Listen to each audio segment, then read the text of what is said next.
Hey friends, happy Friday, the 17th of December. It's nice to be with you. I'm Father Bill Hill, one of the priests at Holy Spirit Catholic Community in Rock Springs, Wyoming. It's the third week of Advent. We've got our banners, we've got our candles lit. We continue to watch in joyful hope for the coming of the Lord. I'll give you a daily reflection. I invite you to read the readings prayerfully. They're posted on the sidebar. And then turn off the screen. Spend some time with God. Don't just scroll on through. We've switched gears in Advent time. Today, the 17th, we kind of enter the second phase of Advent. The week before Christmas, we especially are now preparing our hearts, preparing a place for Jesus to be born in our hearts, preparing for the coming of the Lord in history in his birth in Bethlehem. So these are going to be, especially these gospel stories, much more familiar to us in the immediate preparation for the birth of Jesus. So the reading from the prophet Isaiah, the reading of Genesis, the first reading, we have the very end of the blessings that the sons of Jacob are receiving from him, right? And these are the 12 tribes, and so Judah gets a blessing, and we hear, the mace shall never depart from between your legs, and the scepter and the rule and all of that. So a prophecy, a promise, a blessing that Judah will continue to rule and be independent, and especially be mindful that, the northern kingdoms that had separated with, at the time of King Solomon, wiped out by the Assyrians for several hundred years.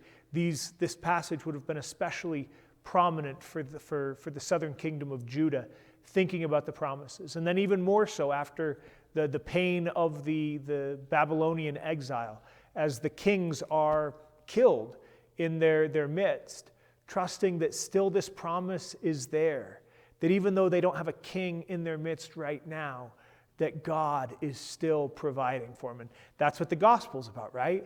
Is about the line that comes through Judah, through David, through Joseph to Jesus, and the way that God has prepared a way and a place.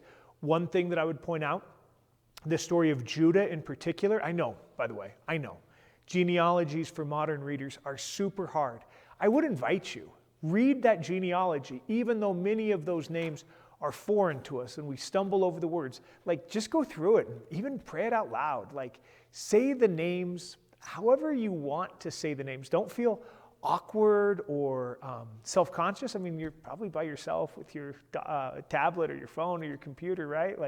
Nobody's making fun of how you pronounce it. Just say those names, right? To be mindful that these are people that knew God, all of them in a long line, just like us. Very, very good for us to be mindful of these others. So now focusing in on Judah, so that's in the first little bit of this genealogy. Judah was the father of Perez and Zerah, whose mother was Tamar. And we can read the story of Tamar. I think that it's in the book of Genesis, but, Judah was not giving the rights to his daughter-in-law. And she tricked him. And remember that being a trickster was always highly praised in ancient Israel. She tricked him into observing the law and giving her what was her due. And that is how she came to be the mother of these children. God doing weird, surprising things. And that's one of the things that we hear from the scholars, is that when a woman's name is mentioned in Matthew's genealogy, he's saying, hey, pay attention. God's doing something extraordinary, special, wild. Pay attention. And of course, the most wild of them all is Mary, the mother of Jesus. Pay attention. God's doing something wild here. So, what I might reflect on today, if I were you. Yesterday, we kind of talked about that big scope and expanse of God and seeing things in God's mystical lens. So instead of maybe sitting with that big picture today, how about our own lives, right? This is the season of anticipation, of being prepared. How has God prepared you for today, right now, living the sacrament of the present moment? How is it that everything that you need to be the person that you need to be, love, care, compassion, forgiveness, grace, all of it, you have at your disposal? Maybe to just take a moment to call to mind the goodness, the richness of God, who's prepared each of us in love for who we need to be this day. Let's rejoice in that knowing that we are known, that we are loved, that we are enough, and that is good on this day. All right, friends, read those readings prayerfully. Turn off the screen. Spend some time with God. Keep praying. God bless you all.